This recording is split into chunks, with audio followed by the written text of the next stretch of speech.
வாக்குத்தத்தமாக எடுத்திருக்கிறோம். லூக்கா 15ஆம் அதிகாரம் 31வது வசனம்.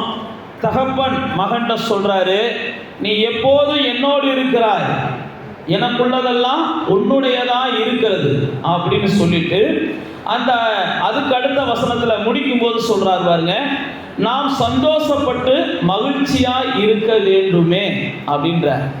எனக்குள்ளதெல்லாம் உனக்குள்ளதா இருக்குது, அதனால நம்ம என்ன செய்யணும், நீ சந்தோஷப்பட்டு மகிழ்ச்சியா இருக்கணும். அதை விட்டு போட்டு அது இதுன்னு சொல்லிலாம் என்ன செய்யாத, நோண்டி நோண்டி பார்த்துக்கிட்டு இருக்காத. சில விஷயங்களை நீங்கள் நோண்டி நோண்டி பார்த்தீங்கனாலே உங்கள் சந்தோஷம் போயிடும். இந்த மூத்தவன் சில விஷயங்களை என்ன செஞ்சா, ஊத்து ஊத்து பார்த்தான். நீங்கள் உங்கள் வீட்டிலே பாருங்கள், சில விஷயங்களை ஊத்து ஊத்து பார்த்தீங்கன்னா உங்களுக்கு சந்தோஷத்தை நீங்களே என்ன செஞ்சிருவீங்க. அதனால தான் இந்த ஆண்டு நான் உங்களுக்கு சொல்கிறேன், நீங்கள் ஊற்றி எதை பாருங்கள், எப்படியாவது நான் சந்தோஷமாக இருக்கணும், எப்படியாவது என் குடும்பத்தை சந்தோஷமாக வச்சுக்கிறோம், எப்படியாவது நான் சந்தோஷத்தை இந்த ஆண்டில் இழந்து போகாமல் பெருக பண்ணணும் அப்படின்ற ஒரு நிச்சயத்தோடு நீங்கள் துவங்கணும். இந்த மூத்த மகனை பார்த்து தகப்பன் சொல்லுகிறாரு, எனக்குள்ளதெல்லாம் உனக்குள்ளது, என்னுடையதெல்லாம் உன்னுடையது, அதனால் நீ சந்தோஷமாக இருக்கணும், நீ மகிழ்ச்சியாக இருக்கணும், இவ்வளோ எரிச்சலாக நீ இருக்கக்கூடாது, இவ்வளோ கோபம் உனக்குள்ளே இருக்கக்கூடாது, இதை பார்த்து பொறாமப்படக்கூடாது, அதை பார்த்து பொறாமப்படக்கூடாது. நீ செய்ய வேண்டியதை என்ன செய்யணும், சந்தோஷமாக இருக்கணும். எனக்குள்ளதெல்லாம் உனக்குள்ளது. இன்றைக்கி தேவன் நம்மளை பார்த்து அப்படி தான் சொல்கிறாரு, எனக்குள்ளதெல்லாம் உங்களுக்குள்ளது, தேவனுக்குள்ளது அப்படின்னு நீங்கள் எதை நினைக்கிறீங்க? பைபிளில் போட்டிருக்கு, வானமும் பூமியும் அவருடையது தான் அப்படின்னு போட்டிருக்கு, வெள்ளியும் பொண்ணும் அவருடையதுன்னு தான் போட்டிருக்கு. இன்னும் பைபிளில் போட்டிருக்கு, ஞானமும் புத்தியும் அவரிடத்துலேருந்து தான் வருகிறது. இதே மாதிரி வேதத்தில் எடுத்துக்கிட்டீங்கன்னா இயேசு சொல்றாரு, என்னுடைய சமாதானம் உங்களுக்கு கொடுக்குறேன்றாரு, என்னுடைய சந்தோஷத்தை உங்களுக்கு கொடுக்குறேன்றாரு. அது மாத்திரமல்ல, என்னை போல உங்களையும் நான் என்ன செய்கிறேன், வல்லமையினால் அபிஷேகம் பண்ணுறேன், என்னை போல உங்களையும் இந்த பூமியில் அதிகாரம் உள்ளவனாக நான் வைத்திருக்கிறேன். இயேசு பாருங்க, அது மாத்திரம் அல்லாமல் இயேசு சிலுவையினாலே மீட்டெடுத்த எல்லா ஆசீர்வாதத்தையும் என்னுடையதெல்லாம் உங்களுடையதாக இருக்கிறது அப்படின்னு சொல்லி தேவன் அவருடைய சுதந்திரத்தில், இயேசு தன்னுடைய சொத்துல நமக்கு உரிமையை கொடுத்துருக்கிறார். அவர் ஜெயிச்சு எப்படி கொள்ளை பொருட்களை பைபிளில் வாசித்து பார்த்தீங்கன்னா, தாவீது பல இடங்களில் போய் ஜெயிச்சு அங்கே இருக்கிற பொருட்களை எடுத்துகிட்டு வந்து தன்னுடைய தேசத்துக்கு அனுப்பி விடுவானா, தன்னுடைய ஜனங்களுக்கு அனுப்பி விடுவானா, அவன் ராஜாவாவதற்கு முன்பாக. அதே போல தான் இயேசுவுமே நமக்கு அப்படிப்பட்ட உரிமை என்ன செஞ்சிருக்கிறார், சிலுவையின் மூலமாக மீட்டெடுத்து நமக்கு பிசாசின் மேலே அதிகாரம் தந்திருக்கிறார். அதுபோக அந்த உலகத்தில் இருக்கிற எல்லா வல்லமைகள் மேலேயும் அதிகாரம் தந்திருக்கிறார். அதனால தான் வேதம் சொல்கிறது, என்னுடையவைகள் எல்லாம் உங்களுடையவைகள். ஆனால் நீங்கள் என்ன செய்யணும், சந்தோஷமாக இருக்கணும், மகிழ்ச்சியாக இருக்கணும். நீங்கள் வேறு எதையுமே என்ன செய்யக்கூடாது, சந்தோஷத்தை தொலைக்கிற காரியங்களுக்கு முடிஞ்ச அளவுக்கு இடம் கொடுக்காதீங்க. உங்களுடைய மகிழ்ச்சியை பாதிக்கிற காரியங்களை முடிஞ்ச அளவுக்கு தவிர்க்க பாருங்கள். இப்படி நீங்கள் செய்யும்போது தான் நான் உங்களுக்கு சொன்னபடி நீங்கள் என்ன செய்வீங்க, வாளாக இல்லாமல் தலையாக இருப்பீங்க, கீழாக இல்லாமல் மேலாக இருப்பீங்க. நீங்கள் மகிழ்ச்சியாக இருக்கிறது தான் பைபிளில் போட்டிருக்கு, உங்களுக்கு பலன் அப்படின்னு போட்டிருக்குது. நெகேமியா தன்னுடைய ஜனத்தை பார்த்து சொல்கிறான், கற்றுக்குள்ள நீங்கள் மகிழ்ச்சியாக இருக்கிறதா உங்களுக்கு பலன். அப்போ நீங்களும் நானும் தேவனுடையவைகள் எல்லாம் என்னுடையவைகள், தேவனுடையவைகள் எல்லாம் என்னுடையவைகள். எனக்காகத்தான் தேவன் இந்த வானத்தை படைச்சார், எனக்காகத்தான் அந்த தேவன் பூமியை படைச்சார். அது மாத்திரமல்ல, எனக்காகத்தான் தேவன் இந்த பூமியில் மனுஷனாகவும் வந்தார், எனக்காகத்தான் அந்த தேவன் மனுஷனாகவும் வாழ்ந்தார், எனக்காகத்தான் மனுஷனாகவும் மரித்தார், எனக்காகத்தான் உயிரோட கூட எழும்பினார், எனக்காகத்தான் இனி ஒரு உலகத்தை என்ன செய்கிறார், அவர் படைச்சு கொண்டு இருக்கிறார். இதை நான் நினைச்சாலே இந்த உலகத்தில் நான் சந்தோஷமாக இருப்பேன். எனக்காக தேவனே என்ன செஞ்சிருக்கிறார், மனுஷனாக வந்திருக்கிறார், எனக்காக தேவனே பட்சத்தில் இருந்து செயல்படுகிறார். அதனால தான் வேதம் சொல்லுகிறது, எனக்குள்ளதெல்லாம் உங்களுக்குள்ளது, எனக்குள்ளதெல்லாம் உங்களுக்குள்ளது.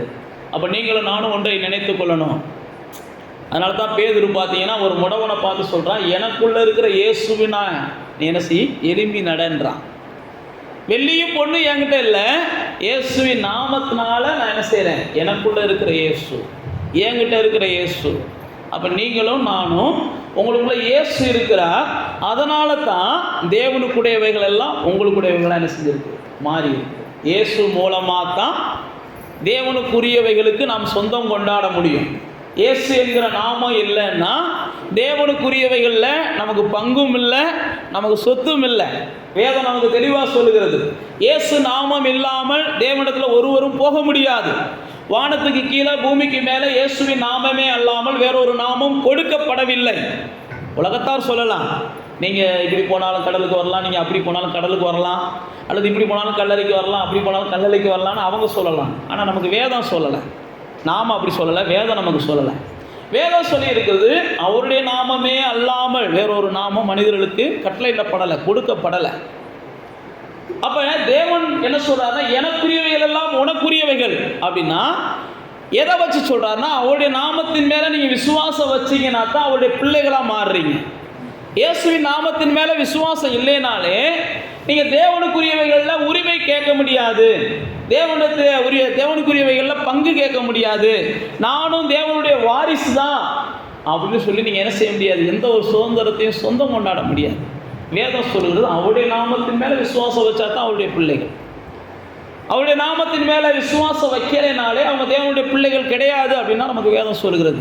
தேவனுடைய பிள்ளை இல்லைனாலே வேதத்தின்படி சாத்தானுடைய பிள்ளை தான். வேதம் வந்து ரெண்டை தான் சொல்லுது, ஒன்று தேவனுடைய பிள்ளையாக இருக்கணும், இல்லை சாத்தானுடைய பிள்ளையாக இருக்கணும். இதை நீங்கள் 1 யோவானில் வாசித்து பார்த்தீங்கன்னா பல உதாரணங்கள் மூலமாக அவர் சொல்லுவார். தேவனுடைய பிள்ளையாக இருந்தால் இப்படி இருப்பான், சாத்தானுடைய பிள்ளையாக இருந்தால் இப்படி இருப்பான் அப்படின்னு சொல்லி பல காரியங்களை அவர் 1 யோவானில் சொல்லுவார். அப்போ தேவனுடைய பிள்ளைகளாகிய நாம் இந்த ஆண்டின் துவக்கத்தில் ஒன்றை புரிந்து கொள்ளணும், தேவனுக்குரியவைகள் எல்லாம் எனக்குரியவைகள். அதனால் நான் என்ன செய்யணும், மகிழ்ச்சியாக இருக்கணும், நான் சந்தோஷமாக இருக்கணும். வேத புஸ்தகத்தில் பார்த்தீங்கன்னா யாக்கோபு என்கிற ஒரு மனிதனை நான் உங்களுக்கு லைட்டாக ஞாபகப்படுத்த விரும்புகிறேன். நீங்கள் ஆதியாகமத்தின் புஸ்தகம் 28ஆம் அதிகாரத்தில் 20வது வசனத்துக்கு வந்தீங்கன்னா, யாக்கோபு அங்கே என்ன செய்கிறாருன்னா, தேவனுடைய சமூகத்தில் அவர் ஒரு தரிசனத்தை பார்க்கிற ஒரு சூழ்நிலைகளை பார்க்கிறோம். ஆதியாகமத்தின் புஸ்தகம் 28ஆம் அதிகாரம்.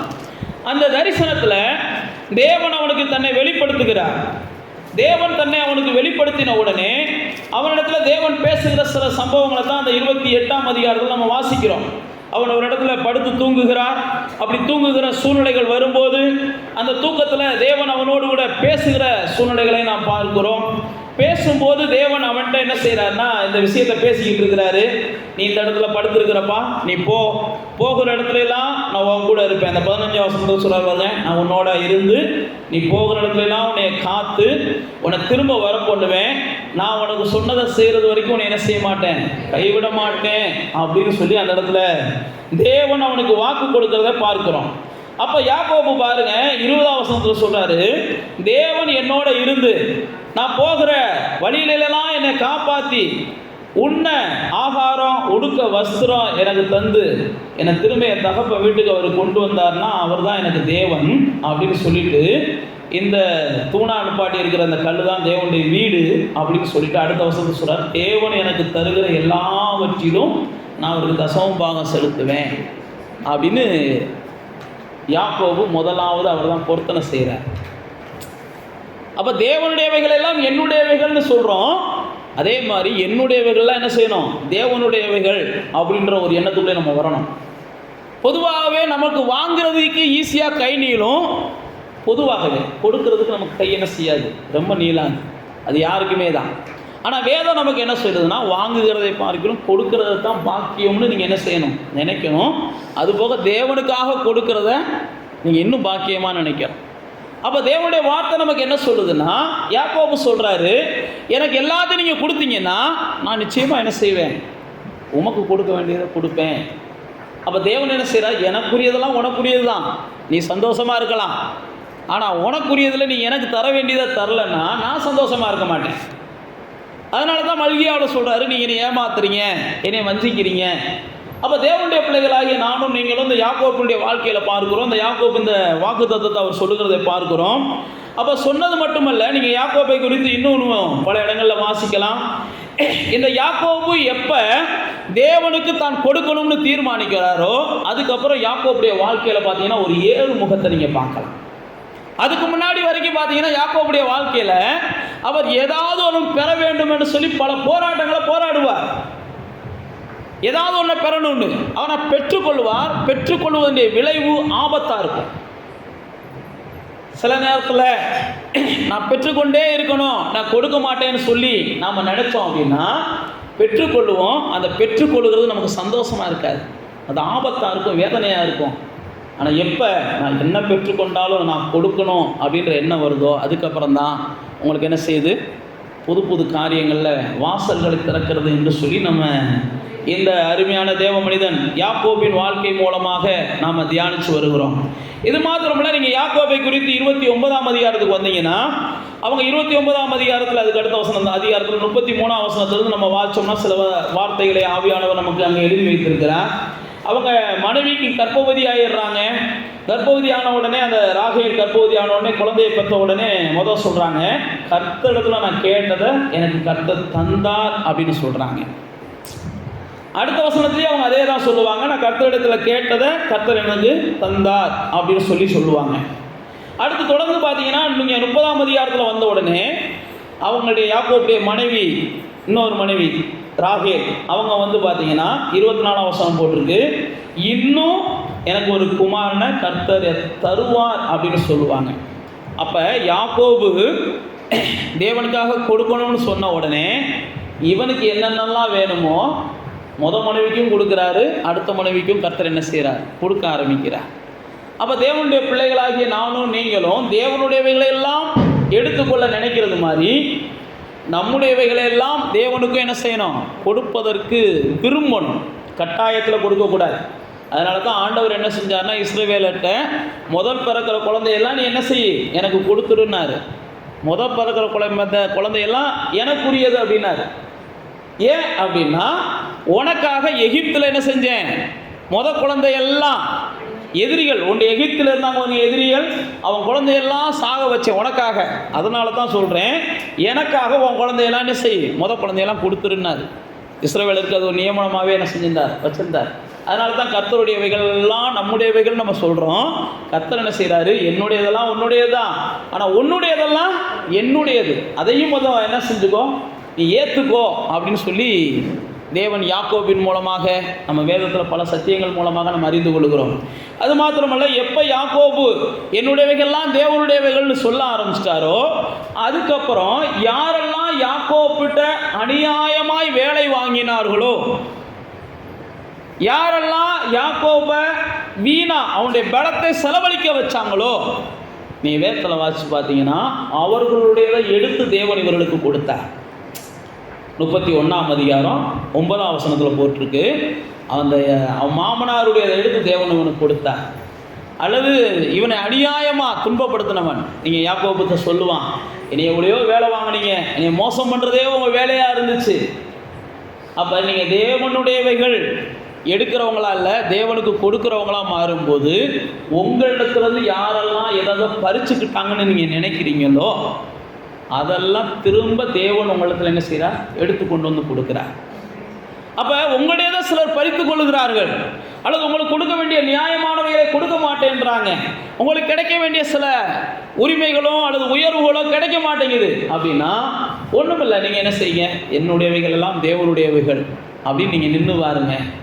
அதுக்கப்புறம் பார்த்தீங்கன்னா கர்த்தர் என்ன செய்கிறார், அதெல்லாம் எடுத்து யாரெல்லாம் உங்களுக்குரியதை பிடிச்சி வச்சுருக்கிறாங்களோ, உங்களுக்குரியதை யாரெல்லாம் பிடிச்சி வச்சுருக்கிறாங்களோ அதெல்லாம் கர்த்தர் எடுத்து கொடுக்க ஆரம்பிச்சிடுறார். இதை தான் யாக்கோபின் வாழ்க்கையில் நம்ம பார்க்குறோம்.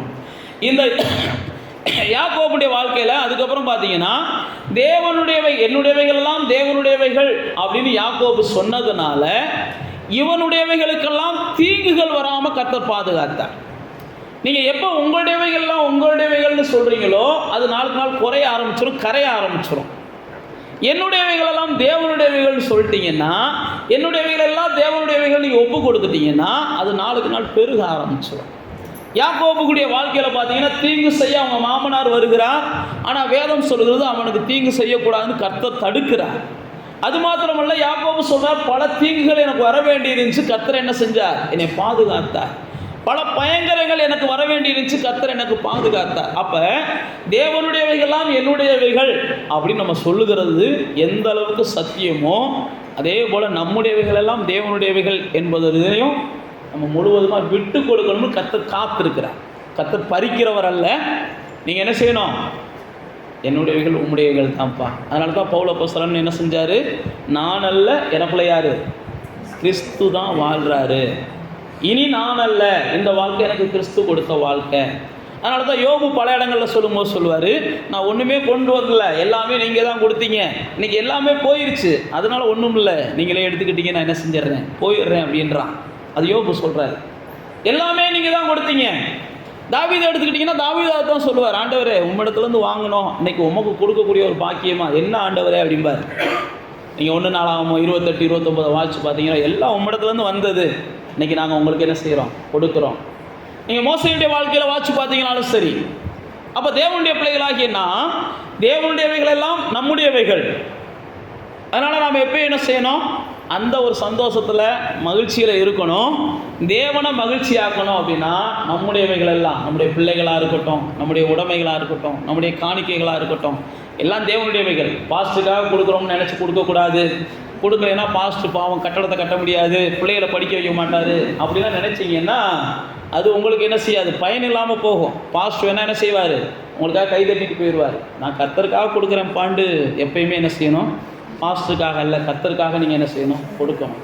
இப்போ பாருங்கள், வேத புஸ்தகத்தில் பாருங்கள் 35ஆம் அதிகாரத்தில் வந்தீங்கன்னா யாக்கோபு என்ன செய்கிறாரு, தேவன் அவன்கிட்ட பேசி, எப்போ அவன் வாழ்க்கையில் ஏராளமான நன்மைகள் நடந்துருச்சு, அவன் சகோதரனோடு சமாதானம் ஆயிட்டான், மாமனாரோடு சமாதானம் ஆயிட்டான்,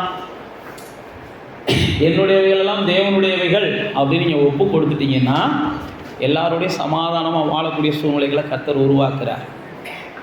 மாமனாரோடு அவருக்கு சில பிரச்சனை இருந்துச்சு, ஆனால் மாமனாரோடு இருந்த பிரச்சனையை கர்த்தர் சரி பண்ணி கொடுத்தார். சகோதரனோடு சில பிரச்சனைகள் இருந்துச்சு, சகோதரனோடு இருந்த பிரச்சனைகளை கர்த்தர் சரி பண்ணி கொடுத்தார். தாவீது யாக்கோபு பயந்தான், சகோதரன் ஏதாவது தீங்கு செஞ்சிருவானோ, அல்லது மாமனார் ஏதாவது தீங்கு செஞ்சிருவாரோ, அல்லது நம்மளை சுற்றிலும் இருக்கிற இந்த பட்டணத்தார் ஏதாவது தீங்கு செஞ்சிருவாங்களோன்னு நிறையா பயந்தான் யாக்கோபு.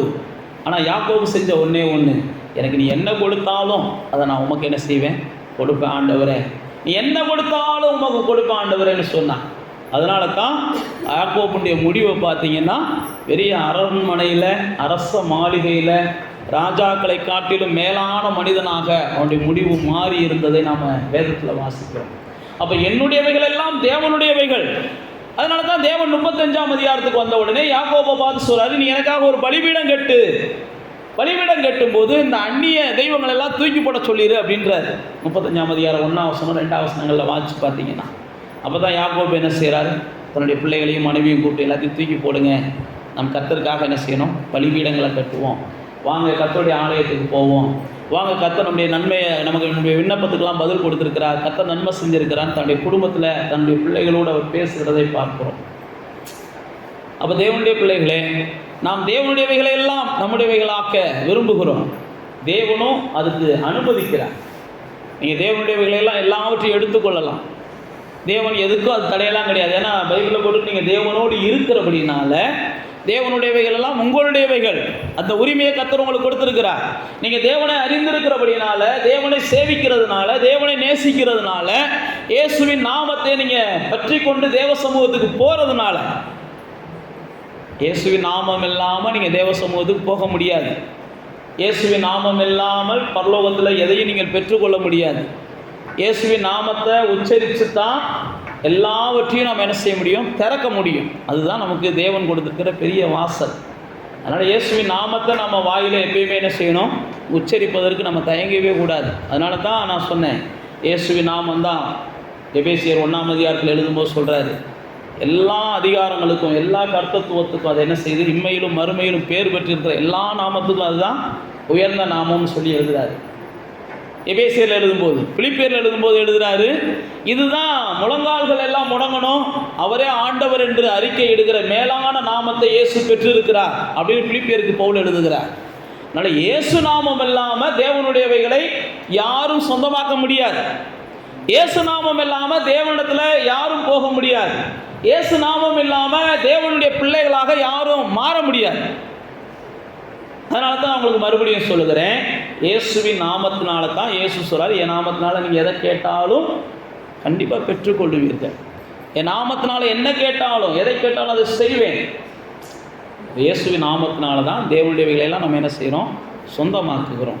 தேவனுடையவைகளை சொந்தமாக்குகிற நாம் இந்த யாக்கோபை போல் என்ன செய்யணும், என்னுடையவைகளெல்லாம் தேவனுக்கு சொந்தமானவைகள்னு நீங்கள் விட்டுட்டீங்கன்னா, யாக்கோபுடைய 12 பிள்ளைகளையும் தேவன் என்ன செஞ்சார், 12 கோத்திர பிதாக்களாக மாற்றினார். அப்போ உங்கள் பிள்ளைகள்லாம் கோத்திர பிதாக்களாக, தலைவர்களாக, வம்சங்களின் என்ன செய்யணும், வழிகாட்டிகளாக மாறணும் அப்படின்னா என்னுடையவைகளெல்லாம் தேவனுடையவைகள் நீங்கள் விட்டு கொடுக்கணும். பார்த்தீங்கன்னா யோசேப்புடைய பிள்ளைகள் 2 பிள்ளைகளையுமே அதுக்கப்புறம் யாக்கோபு எடுத்துக்கிறாரு.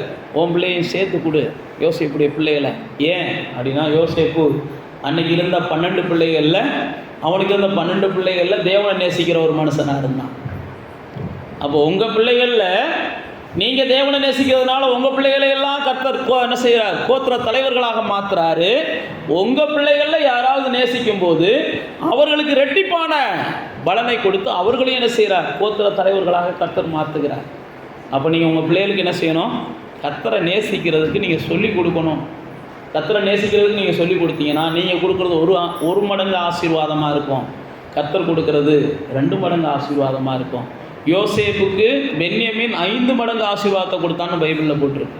கூட பிறந்தவேன்றதுனால மற்றவங்களை காட்டி என்ன செஞ்சானா, 5 மடங்கு ஆசீர்வாதத்தை கொடுத்தானா. அதனால் நான் உங்களுக்கு மறுபடியும் சொல்லுகிறேன், என்னுடையவைகளெல்லாம் நீங்கள் தேவனுடையவைகள்னு சொல்லிட்டீங்கன்னா உங்களுடைய பிள்ளைகளாக இருக்கட்டும், உங்களுடைய வம்சமாக இருக்கட்டும், உங்கள் கையில் இருக்கிற எல்லாவற்றையும் தேவன் என்ன செய்கிறார், நாளுக்கு நாள் விருத்தி அடைய பண்ணுகிறார், உயர பண்ணுகிறார். அதனால் இந்த காலை வேளையில், இந்த வருடத்தின் துவக்கத்தில் நான் உங்களுக்கு சொல்லிக் கொடுக்குற ஒரே ஒரு வார்த்தை தான், அதை நீங்கள் மனசில் வச்சுக்கோங்க. தேவனுடையவைகள் எல்லாம் என்னுடையவைகள், என்னுடையவைகள் எல்லாம் தேவனுடையவைகள்.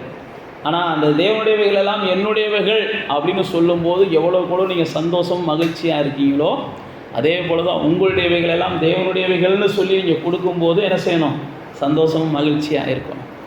எப்பயுமே தேவனுடைய பிள்ளைகளாகி நீங்கள் இந்த ஆண்டில் சந்தோஷமாக இருக்க, மகிழ்ச்சியாக இருக்க, எந்த ஒரு தியாகத்தையும் பண்ணுங்கள். கண்டிப்பாக அதுக்குரிய பிரதிபலனை கர்த்தர் உங்களுக்கு இந்த ஆண்டு முடியும் போது நீங்கள் சாட்சியாக வந்து சொல்லுவீங்க. ஆனால் சந்தோஷமாக இருக்கிறத மட்டும் என்ன செஞ்சிடாதீங்க, விட்டுறாதீங்க. எந்த தியாகத்தையும் பண்ணுங்கள், கர்த்தருக்காக செய்யுங்க, கர்த்தருடைய வார்த்தைக்காக செய்யுங்க. சந்தோஷமாக மகிழ்ச்சியாக இருக்க போகிறேன்னு சொல்லி இன்னையிலேருந்து, இந்த நொடியிலேருந்து நீங்கள் தீர்மானம் பண்ணிட்டு போங்க. நிச்சயமாக நீங்கள் சந்தோஷமாக மகிழ்ச்சியாக இருப்பதற்கு என்னென்ன அவசியமோ அத்தனையும் கர்த்தர் செய்வார். நீங்கள் மாத்திரம் அந்த தீர்மானத்தோடு போங்க. கர்த்தருடையவைகள் எல்லாம் உங்களுடையவைகளாக மாறும். கர்த்தரை சுற்றி சேனைகள் நிற்குதுன்னா உங்களை சுற்றி என்ன செய்யும், சேனைகள் நிற்கும். கர்த்தரை சுற்றிலும் அந்த அக்னிமயமான ரதங்கள் இருக்கிறதை போல் உங்களை சுற்றிலும் அக்னிமயமான ரதங்களை நிப்பாட்டி வச்சுருப்பார். அதில் கண்களை மூடி தேவ சமூகத்துக்கு வாங்க. இந்த ஆண்டை துவங்கும் போது நான் சொன்னபடியே துவங்குங்க. கர்த்தருடையவைகள்லாம் என்னுடையவைகள் அப்படின்னு சொல்லி நீங்கள் துவங்குங்க. என்னுடையவைகள் எல்லாம் கர்த்தருடையவைகள் அப்படின்றதையும் நீங்கள் விட்டு கொடுங்க. உங்கள் வாழ்க்கையில் நான் குறிப்பாக சொல்கிறேன், உங்கள் குடும்பத்தில் கர்த்தரை என்ன செய்யுங்க, அதிகமாக முன்னிலைப்படுத்துங்க. உங்கள் பிள்ளைகள்கிட்ட கர்த்தரை பற்றி அதிகமாக பேசுங்க. கர்த்தருடைய வார்த்தைகளை குறித்து அதிகமாக பேசுங்க. நீங்கள் உங்கள் பிள்ளைகளுக்கு எதை கொடுக்குறீங்களோ கொடுக்கலையோ கர்த்தரை கண்டிப்பாக கொடுங்க. அதுதான் வருகிற நாட்களில் உங்களுடைய பிள்ளைகளுக்கு ஆசீர்வாதமாக இருக்கும். கர்த்தரை சொல்லி கொடுக்காம உங்கள் பிள்ளைகளை தயவு செய்து என்ன செஞ்சிடாதீங்க, வளர்த்துறாதீங்க. இந்நாட்கள் அதுக்காக நீங்கள் ரொம்ப வருத்தப்படுவீங்க. உங்களுக்கு கர்த்தர் கிடைச்சிருக்கிற இந்த வாய்ப்பை பயன்படுத்தி என் பிள்ளைகள் கர்த்தருடைய பிள்ளைகள்கிட்டே சொல்லுங்கள், நீங்கள் கர்த்தருடையவர்களப்பா, நீங்கள் கர்த்தரை தேடுங்க, கர்த்தரை நோக்கி பாருங்கன்னு நீங்கள் சொல்லுங்கள். உங்களுக்கு கர்த்தர் கொடுக்குற எல்லாவற்றிலும் கர்த்தருக்கு காணிக்கை கொடுக்கறதுக்கு நீங்கள் பயிற்சி எடுங்க. கர்த்தர் உங்களுக்கு கொடுக்குற எல்லாவற்றிலும் இது கர்த்தருக்குன்னு சொல்லி ஒரு பங்கை நீங்கள் எடுத்து வைப்பதற்கு நீங்கள் முயற்சி பண்ணுங்கள். நான் மறுபடியும் அதுதான் சொல்லுகிறேன், நீங்கள் சந்தோஷமாக இருக்கிறதுக்காக கர்த்தர் எல்லாவற்றையும் செய்கிறார். நீங்கள் விசனத்தோடையும் கட்டாயத்தோடையும் எதையும் செய்யக்கூடாதுன்னு கர்த்தர் விரும்புகிறார். எதை செஞ்சாலும் நீங்கள் என்ன செய்யணுமா, பிரியத்தோட உற்சாகத்தோடு செய்யணும் அப்படின்னு கர்த்தர் விரும்புகிறார். அதனால் இந்த ஆண்டை துவங்கும் போது தேவ சமூகத்தில் நீங்கள் உங்களை ஒப்பு கொடுங்க. ஆண்டவரே, இந்த ஆண்டை நான் துவங்கும் போது நான் மகிழ்ச்சியோடு துவங்கி இருக்கிறேன். இந்த ஆண்டை துவங்கும் போது நான் சந்தோஷத்தோடு துவங்கி இருக்கிறேன். இந்த ஆண்டை துவங்கும் போது நான் தேவ சமூகத்தில் துதியோடு துவங்கி இருக்கிறேன். இந்த ஆண்டை துவங்கும் போது நான் தேவ பிரசன்னத்தோடு துவங்கி இருக்கிறேன். இந்த ஆண்டை துவங்கும் போது நான் பரிசுத்தவான்களுடைய சபையோடு துவங்கி இருக்கிறேன். இந்த ஆண்டை துவங்கும் போது நான் சபை ஐக்கியத்தோடு துவங்கி இருக்கிறேன். இது பெருகணும் ஆண்டவரேன்னு நீங்கள் சொல்லி பாருங்கள். நிச்சயமாக கர்த்தர் இந்த ஆண்டை முடிக்கும்போது எல்லாம் பெருகுவதற்கு கிருபை பாராட்டி இருப்பா. கர்த்தாவே, நாங்கள் உமக்கு நன்றி சொல்லுகிறோம்ப்பா. உங்களுடைய பிள்ளைகளுக்கு நீங்கள் கொடுத்துருக்குறீங்க. தகப்பன் பிள்ளைகளை பார்த்து சொன்னதை போல எனக்குள்ளதெல்லாம் உனக்குள்ளதுப்பா அப்படின்னு சொன்னதை போல நீ தான் என்னுடைய வாரிசு, நீ சந்தோஷமாக இருக்கணும், அதுதான் எனக்கு நோக்கம். எனக்குள்ளதா உனக்குள்ளதா, நீ எதை வேணாலும் எடுத்துக்கோ, நீ அனுபவி, சந்தோஷமாக இரு. எனக்கு அது இல்லை இதில் எல்லாம் புலம்பாத, உனக்கு என்ன வேண்டுமோ நான் செய்கிறேன். நீ சந்தோஷமாக இருக்கணும், மகிழ்ச்சியாக இருக்கணும், அப்படித்தான் ஒரு தகப்பனாகிய நான் பார்க்க விரும்புகிறேன் அப்படின்னு சொன்னதை போல இந்த ஆண்டின் துவக்கத்தில் உங்களுடைய பிள்ளைகளாகி எங்களுக்கு நீங்கள் சொல்லியிருக்கிறீங்கப்பா. எங்களை சந்தோஷமாக மகிழ்ச்சியாக அந்த ஆண்டெல்லாம் நீங்கள் பார்க்க விரும்புகிறீங்க. நாங்கள் சந்தோஷமாக மகிழ்ச்சியாக இருக்கணுன்றதுக்காக உம்முடையவைகளை எல்லாம் எங்களுக்கு தந்திருக்கிறீங்க. அதை நாங்கள் உணர்ந்து செயல்பட்டவும், எந்த நேரத்துலையும் எங்களுடைய சந்தோஷத்தை நாங்கள் தொலைக்காமல் இருக்கவும், எந்த நேரத்துலையும் எங்களுடைய மகிழ்ச்சியை நாங்கள் மறந்து கூட விட்டு விடாமல் இருக்கவும் கர்த்தர் எங்களுக்கு உதவி செய்யுங்கப்பா. மகிழ்ச்சியாக இருக்கும்போது, சந்தோஷமாக இருக்கும்போது எங்களுடைய எலும்புகள் புஷ்டியாகும், எங்களுடைய நோய்கள் மறையும், எங்களுடைய சோர்வுகள்லாம் நீங்கி போயிடும், எங்களுடைய முகம் கலையுள்ளதாக மாறும். இதெல்லாம் வேதத்தில் எங்களுக்கு கொடுத்துருக்கிற பெரிய ஔஷதம் மனமகிழ்ச்சி. கடந்த ஆண்டெல்லாம் நாங்கள் அப்படி இருக்க எங்களுக்கு கொடுத்துருக்கிற அந்த வாக்குத்தத்தத்துக்காக நாங்கள் நன்றி சொல்லுகிறோம். ஆண்டவரே, தொடர்ந்து நாங்கள் ஏதாகிலும் உமக்காக செய்யணும், நாங்கள் உம்முடையவர்களாக இருந்து செய்யணும், எங்களுக்குடையவர்கள் எல்லாம் உம்முடைய ராஜ்யத்திற்காக செலவழிக்கிறவர்களாக நாங்கள் இருக்கணும். எங்களை நாங்கள் செலவழிக்கணும், எங்களுடையவைகளை செலவழிக்கணும். இந்த ஆண்டில் அதுக்கும் நாங்கள் ஒப்பு கொடுக்குறோம். எங்களுக்கு கிருபை பாராட்டுங்கப்பா. ஆண்டவரே, வந்திருக்கிற உங்களுடைய பிள்ளைகளை தொடர்ந்து நீங்கள் பலப்படுத்துங்க. இன்னும் அவங்க சந்தோஷத்தோடும் சாட்சியோடும் வாழ்ந்திருக்க கர்த்தர் கிருபை பாராட்டுங்க. ஆண்டவரே, இந்த நாளில் வர தடைப்பட்டவர்களை நாங்கள் ஆசீர்வதிக்கிறோம். இந்த நாள் மாலை வேளையில் நடைபெறுகிற கூடுகையில் கலந்து கொள்ளக்கூடிய சூழ்நிலைகளை ஒவ்வொருவருக்கும் நீங்கள் தர வேண்டும் என்று நாங்கள் ஜெபிக்கிறோம். தொடர்ந்து எங்களுடைய ஆலயத்தின் பணிகள் இதுவரைக்கும் நடப்பதற்கு கர்த்தர் கிருபை பாராட்டினதற்காக நாங்கள் நன்றி சொல்லுகிறோம். மீதமுள்ள பணிகளும் மகிமையாய் நிறைவேறுவதற்கு கர்த்தாவே நீர் உதவி செய்ய வேண்டும் என்றும் நாங்கள் ஜெபிக்கிறோம். தொடர்ந்து கர்த்தாவே எங்களுக்கு திரளான ஆத்துமாக்களை தாங்க. இன்னும் நாங்கள் சுற்றிலும் இருக்கிற இடங்களை வாங்கி எங்களுடைய ஆலயத்தை நாங்கள் விஸ்தாரப்படுத்துவதற்கு எங்களுக்கு உதவி செய்யுங்க. இந்த பட்டணத்தில் இருந்தோம், பக்கத்தில் கிராமங்களில் இருந்தோம் எங்களுடைய ஆலயத்தை நோக்கி ஜனங்கள் வருவதற்கு கர்த்தாவே நீர்தாவே எல்லா கிருபைகளையும் எங்களுக்கு தந்தரல வேண்டும் என்று நாங்கள் ஜெபிக்கிறோம். எங்களுடைய ஆலயத்துக்கு வருகிற ஒவ்வொருவரும் ஆத்தும ஆதாயம் செய்கிற பணியை செய்வதற்கு அவர்களுக்கு தேவையான வரங்களையும் வல்லமையையும் கிருபையும் ஞானத்தையும் தந்தருள்வீராக என்று சொல்லி நாங்கள் ஆசீர்வதிக்கிறோம். அவர்கள் ஐஸ்வர்யத்தை பெருக பண்ணுவதைப் போல தேவனுக்காக ஆத்துமாக்களையும் பெருக பண்ணணுன்ற ஆசை ஒவ்வொருவருடைய உள்ளத்திலும் வர வேண்டும் என்று நாங்கள் ஆசீர்வதிக்கிறோம்ப்பா. ஒவ்வொருவருடைய உள்ளத்திலும் வரட்டும் என்று சொல்லி நாங்கள் ஆசீர்வதிக்கிறோம்ப்பா. இந்த ஆண்டை நாங்கள் முடிக்கும்போது ஒருவேளை இன்றைக்கி நாங்கள் ஒரு 20 பேராக இருக்கலாம், 30 பேராக இருக்கலாம், ஒரு 200 பேராக நாங்கள் முடிக்கணும்னு ஆசைப்படுறோம். கர்த்தர் தாமே எங்களை எல்லா வகையிலையும் பலப்படுத்தி எங்களை பெருக பண்ணுவீராக என்று நாங்கள் ஒப்புக் கொடுப்போம். எல்லா துதியும் நாங்கள் உமக்கு செலுத்துகிறோம். இயேசுவின் நாமத்தில் ஜெபிக்கிறோம் நல்ல பிதாவே.